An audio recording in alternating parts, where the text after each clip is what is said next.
dying. Mine was I was completely losing control. And that carried on for an entire semester. And I couldn't, every time someone asked me what was wrong, I couldn't tell them. I was like, I don't know what's wrong. I don't know why I'm so unhappy. And I think that was one of the hardest parts for me, was just not understanding why this was happening to me, and not being able to verbally explain that to anybody. And if you guys have ever read the book, The 5-Second Rule, which is a book that I just recently read, she kind of explains it in a way that just made so much sense to me. She said, you know, when say you're in a car, right, and someone cuts you off and your body goes into like full panic because you almost died, like someone cut you off and you almost hit somebody. And so your brain makes that connection that, okay, you almost just got hit by a car, like that could have been super bad. And then your mind and your body naturally calm down. But when a panic attack happens, you could just be pouring your coffee in the morning and all of a sudden you have a panic attack. And your brain has no connection to that. It doesn't understand why that's happening to you. And so that's where all those feelings start to come, like, oh my God, I'm like something's wrong. And it just snowballs. So my entire semester I went through that. And I failed the entire, I think I already said that. I got 3 Fs and I withdrew from one class and I was put on probation. And I remember at that time I had an ex-boyfriend and I was still really close with him and his mom. And, you know, somewhere down the line, he talked to his mom about what was going on with me, because I wouldn't even talk to him. I wouldn't answer any phone calls, nothing. And she sent me a book in the mail, and the book was called The 4 Agreements. And I don't know if anyone here has read that, but that book was the start of my journey into healing when it came to my anxiety and my panic. And I didn't realize at the time that that was personal development. Like, I didn't have a name for it. It was just a book. And when I first got the book, I like shoved it to the side. I'm like, a book isn't going to help me. I remember going to the doctor and expressing what was wrong. And all that doctor did was write me a prescription and said, have a nice day. And I remember that night I fell asleep. I was in my bed, and I get really emotional, so I'm going to cry. So just cry with me. But I remember laying in bed with the bottle in my hand and just crying myself to sleep, because I didn't want to be dependent on a medication to fix me. And I was just, I don't even take Advil. So like, I'm literally sitting at these antidepressants and just, I couldn't do that. And so that next morning when I woke up, that's when I started reading the book. And I just started taking little steps into changing my life. And it first happened with just going for a walk, because that was like, I wasn't even doing that. So I would go for walks by myself. And then I started socializing with people again. And I started, I just started like living again. And you guys really have to read that book, The 4 Agreements, and you will completely understand where I'm coming from, because one of my biggest struggles is always taking things personally. And so I really highly recommend that you read that book. But now it's time to insert coaching and how that really plays a role in how I've built my business and the people that I've helped. And so I'm going to start by reading something that I received from a challenger. And this is so hard for me to read. Kerri knows. I couldn't even read it at the retreat. I looked around the room and Pat was the only one like not crying. And so I was like, Pat, come read this right now. But this right here that I'm about to read to you is the reason I'm a coach. This is the feeling that I like. Okay. You got it. This is a challenger. I got it. I'm going to do it. This was a challenger that shared her highlight reel, right? You know, you would think from her page and from meeting her in person that she had everything together. She had an amazing relationship, just everything. And so when I first reached out to her about the challenge group, she told me no. And she just I was like, okay, that's fine. Like, whenever you're ready, I'm here for you, support you. And it was probably about 8 months later that she was following my journey on Instagram stories, which is so important for you guys to be on, because every morning I share what works for me. I share my personal development. And she was drawn towards that. She was drawn towards that positivity. And this whole journey for her started because I shared that. She reached out to me, what book is this? It was that simple. And through that, I asked her, I said, have you thought of any more about joining my challenge group? Because I share this stuff all the time. And finally, she's like, yes, like, I want this in my life, and signed up that night. So in our first call, she didn't disclose any of the information that I'm about to read to you. It wasn't until 3 months later. All right, here I go. I can do it. Okay. Since I was a child, I've dealt with severe anxiety and depression. When I came to you in October, I was the lowest of lows, consistently depressed, questioning myself, and a borderline alcoholic. Yes, alcoholic. I cringe typing that. I was out of straws to grasp, but you stuck out your hand, and I grabbed the only thing I saw left. I can never thank you enough for how you run your group and how you changed my life. Everything from the daily posts and the daring dailies. They gave me a reason to wake up and look forward to my day. Because of you and Beachbody, I can now hold myself accountable to staying fit and eating right. And I feel so empowered when I say no to alcohol. I truly believe God sent you to me in that time. Thank you for everything you've done and continue to do. You're meant to be where you are. That is why we coach. It isn't for a rank. It isn't for a Success Club point number. It's to change people's lives, just like yours has been changed. And when I received that message, because she shared her highlight reel, guys, I never would have known any of that. No, if she didn't share that. And I think that's just so important for you guys to always remember that someone has a deeper story, and it's up to us to have the courage to invite other people on this path that we're on, because we know it's changed our lives. So why would we keep that from other people? And I know we talk about, I know I've been mentioning anxiety and depression. I still have it. I still have random panic attacks every now and then. But I think a lot of empowerment has come for me just by sharing that and being so open about that with people. And in that, my tribe finds me because I share that openly on my social media now. And I don't regret it. I am thankful for what I went through when I was in college, because that made me the person I am today. And that has helped me to help so many people overcome that. And I know it's hard. I know rejection is hard, and hearing no is hard, and that can, throw anyone into like an anxiety, but just know that no does not mean forever. It's just no for right now. And that person, when it's their time, because you have to remember, when you invite someone, it's not about you. It's 100% about them. And when it's their time, they're going to reach out to you because you were there for them. And I think it's important too. A lot of my coaches that come on, they suffer from the same anxiety and depression that I do. Pretty much all of my top coaches are anxious messes for the most part. And we just have cry fest together like every other day.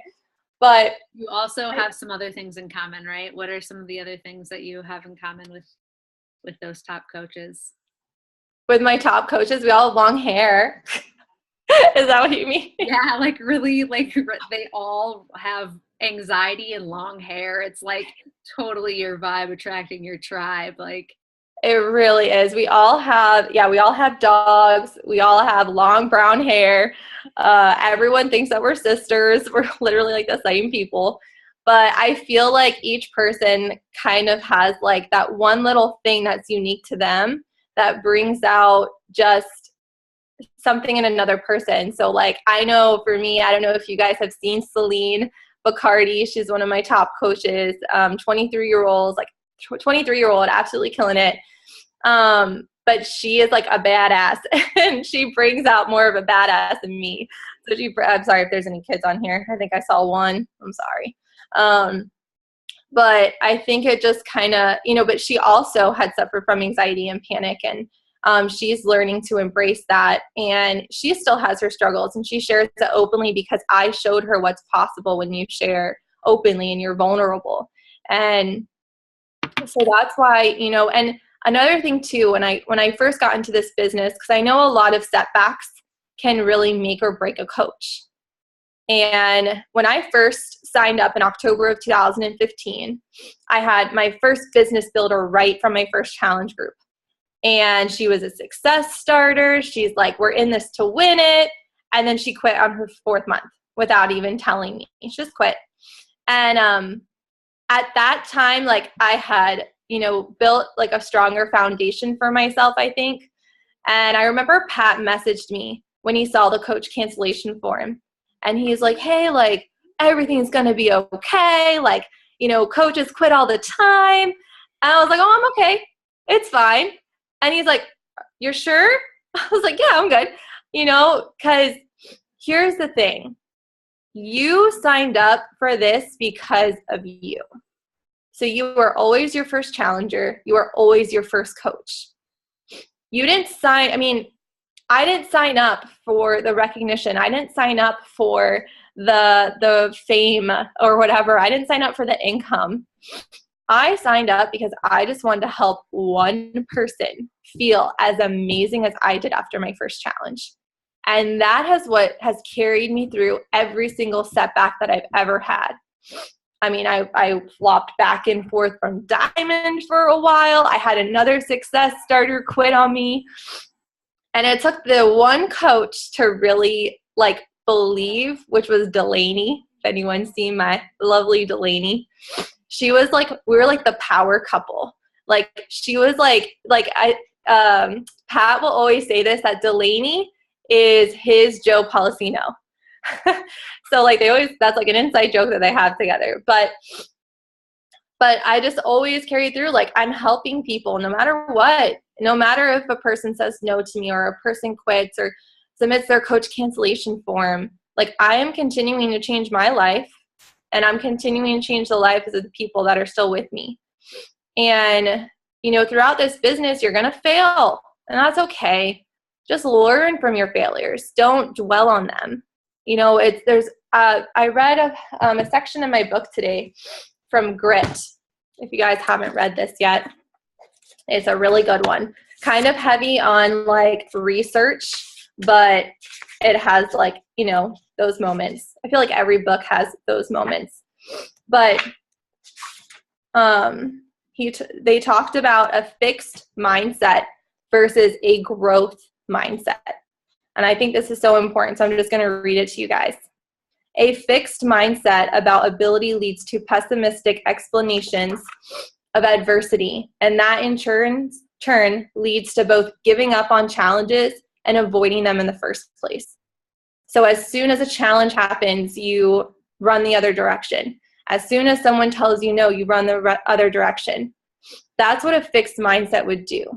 We want to have a growth mindset, because in a growth mindset, that leads to an optimistic ways of explaining adversity, and that in turn leads to perseverance and seeking out new challenges that will ultimately make you even stronger. So anything in this business, guys, just have that mindset of whenever a coach quit on me, I just kind of reflected and I said, what could I have done better? What could I have tweaked a little bit to make it a better experience for that coach to maybe help them stick around? Rather than saying, oh, I'm a worthless coach, I can't do anything, I can't even keep this coach going even though they reach success starter or something like that. I just always looked at what can I do to just do things a little bit better. And I think that's what's led to the solid foundation that I have today. I don't have a million coaches underneath me. I have 3 solid people. I have 35 personally sponsored coaches underneath me. But I have 250 coaches in my downline because my coaches lead with passion and they lead with heart, and they lead with that growth mindset. It's always just about their challengers and helping them be their fullest and not letting any setback get to them. And I think that's so important. Any number in this business is a direct reflection to the lives that you are changing. So that's what I got for you guys. You are amazing. Thanks. I'm literally sweating. I don't want to show it. It's embarrassing. That's all right. It's all right. It's so funny because, you know, as she was saying, guys, we had this team retreat and all the 2-stars, they told us ahead of time, and some of the 2-stars were like, okay, cool, yeah, we'll present. And then others were having little meltdowns like, oh my gosh, I have to present in front of my peers. It doesn't really seem to like change that drastically where you are as far as rank. It's all like what's within you. But even with all of us getting up there with our PowerPoint presentations, when Danielle got up and just spoke from her heart, we were all in tears. Like everybody in the room was crying. It was pretty amazing and incredible. And I think that that is the same thing that we need to remember when we're reaching out to other people. You know, you can give people as much information as you want about the hows and the whys and the whats, but if you don't have that passion behind it and confidence, because it really is like a confidence in insecurity in some ways that you have, and it's so genuine, and it shines through. And I'm sure anybody on Instagram talking to you, like even if you were typing everything you just said, you could tell that it was genuine. Team, do you guys have any questions for her? I'm an open book. I kind of have a question. When, I don't know if this is like still a thing, did you ever, when you were like first starting to coach, kind of deal with depression where like that day you were struggling just in general, but also like with coaching? If you did, how did you handle it? Did it get better? And if you didn't, do you have advice for like someone who does deal with that? Yes. Okay, I actually have I'm going to share a PowerPoint I made for my coaches on how to stay in control and not get overwhelmed. It's only 2 slides, but it's actually part of my new coach checklist because I know my tribe and they deal with those types of things. And I definitely dealt with that when I was first like starting out. I was working 3 jobs when I first started coaching. I was a full-time SLP. I did home health for adults, which 1 hour is really 2. And I coached volleyball with my now husband. So yeah, yeah, I had a lot of nights like that. So I'm going to share my screen. So this is just a simple PowerPoint that I made for my coaches on how to stay in control with this business. And all my coaches love it. All my new coaches will text me right after they watch this video of the new coach checklist. And they're like, I felt so much better after that. But are you easily overwhelmed? Yeah, me too. Oops, I'm sorry. Weird things just happened.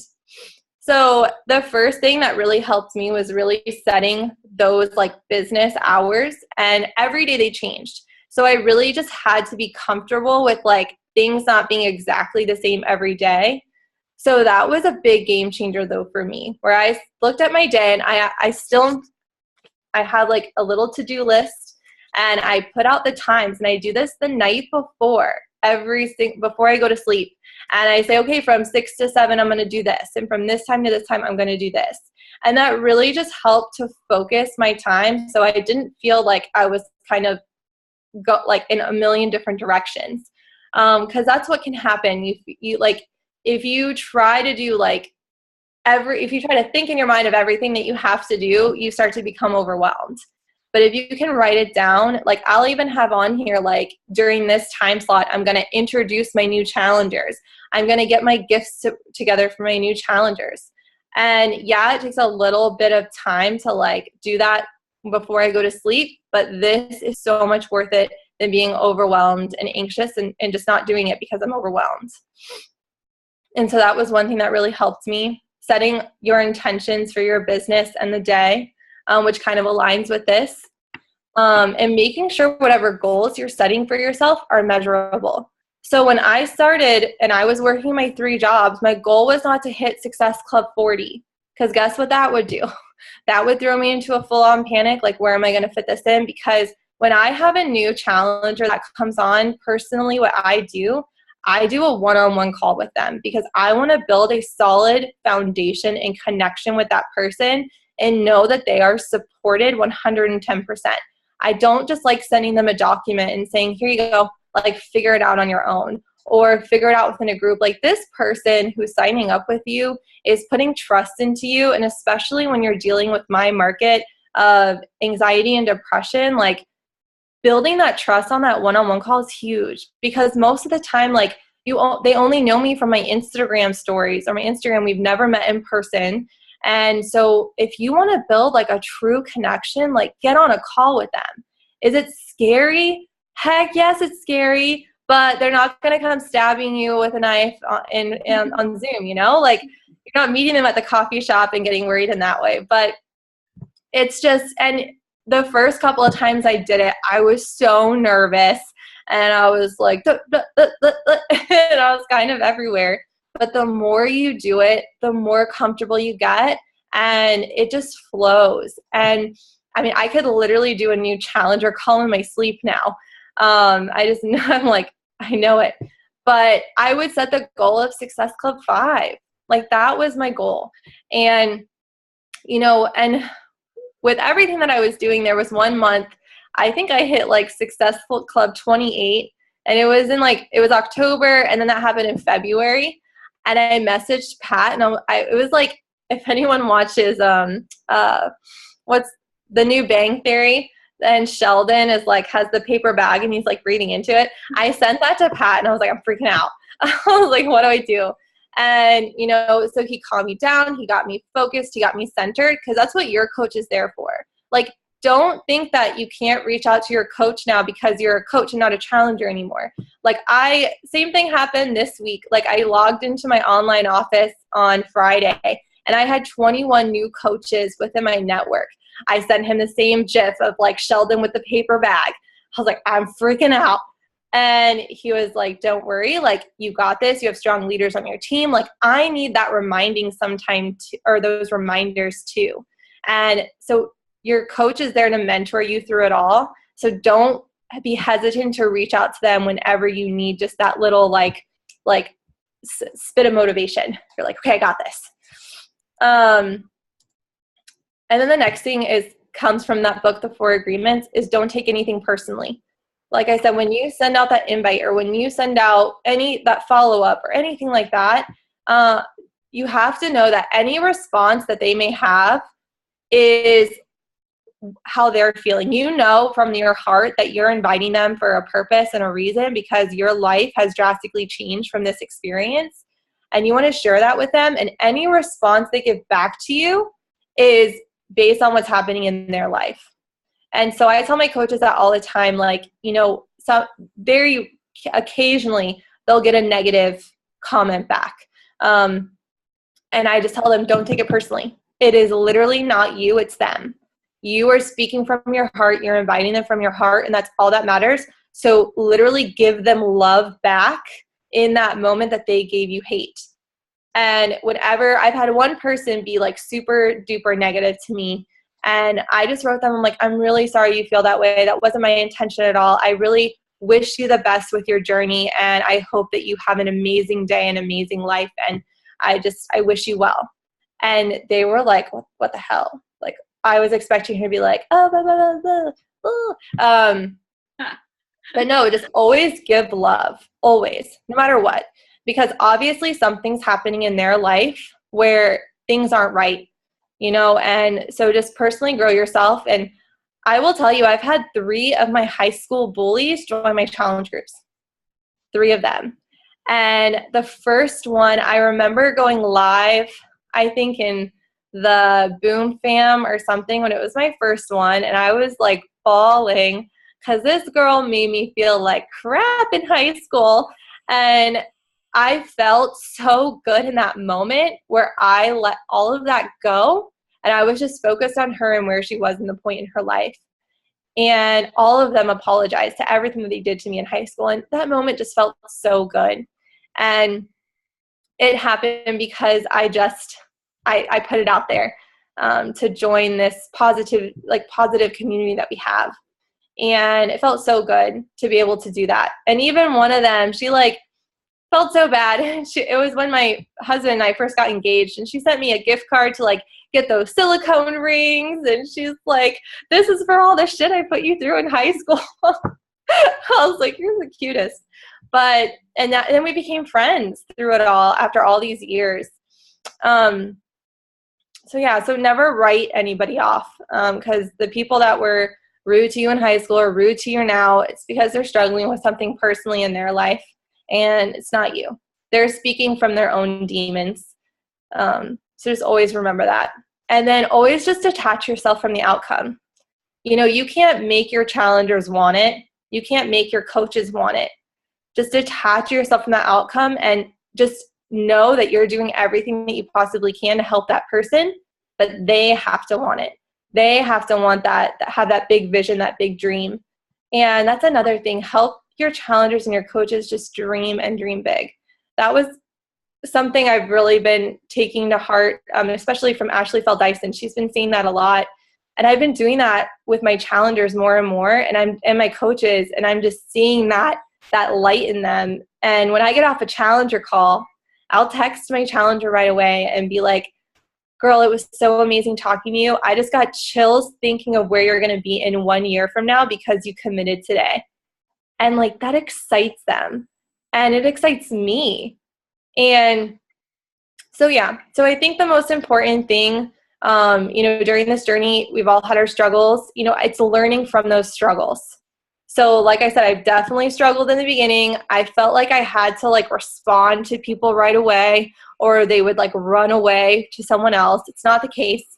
If I have the time, I will have that conversation back and forth. But if I don't, I usually go 24 hours during the week to where I like open up my messenger again, or I'll go 48 hours on the weekend. And that's always my rule of thumb right here. But you want to make sure you're doing everything on your time, and you're setting your business hours. And that's one key to not being overwhelmed, is not catering to like other people. So if you set like, hey, are you free for this challenger call at this time? It's based on your schedule. Don't try to be like, yeah. And if they say, oh, I can't do that time, I can do this time, but that's a struggle for you to maneuver, like, don't give in. Like, say, no, I'm not free that time. Let's do it this time. Like, everything needs to be when it's good for you in order for you to be okay with it. So don't be afraid to tell your challengers that. Like, I literally went back and forth with one girl just now, and she's like, I can't do that time. I can do this time. I was like, well, I work out that time, so that won't work. And we were like going back and forth. So I hope that was helpful. That's such good. Did that answer your question? That is such good advice. Okay, good. Anyone else have a question? I don't have a question, but I just want to say that you're fabulous, and I felt like you spoke to my soul today. So, oh, thank you. Being so open. Thank you. Thank you for allowing me to be here and to speak for you guys. Man, like I said, it's always nerve-wracking, but if anyone ever asks you to do something in this business, just say yes. Always. Just say yes. Could you repeat that just like maybe one more time? Oh, yeah. If anyone asks you to do something in this business, just say yes. Literally put your fears aside and just go for it. Like, literally, I was pooping my pants all day, like, thinking about this call. And I was like, oh, my God, I got to get on a call. And I've done this not a million, but I mean, I go on live, like, everything all the time. And it still gives me, like, the scares. But I do it anyways, because that's what's important. And I think just that shows your strength. And I always say that in the beginning. I'm like, this is not easy. Like, I'm not up here like, yeah, I can do this. No, it's scaring the shit out of me, but just do it anyways. Awesome. Thank you so much. We appreciate you. You're welcome. Some love, guys. This is how we, oh wait, I can't, hold on. I'm almost, gallery. Okay, give her some love. It looks like I'm doing thumbs down. Oh, okay, just over it. Yay! Thank you so much. You're welcome. Thank you, guys. Night. Have an awesome night. If anybody needs to chat about anything, you know, I stay on to the last person's off. So I'll be here and stop recording. Yeah. And if you guys ever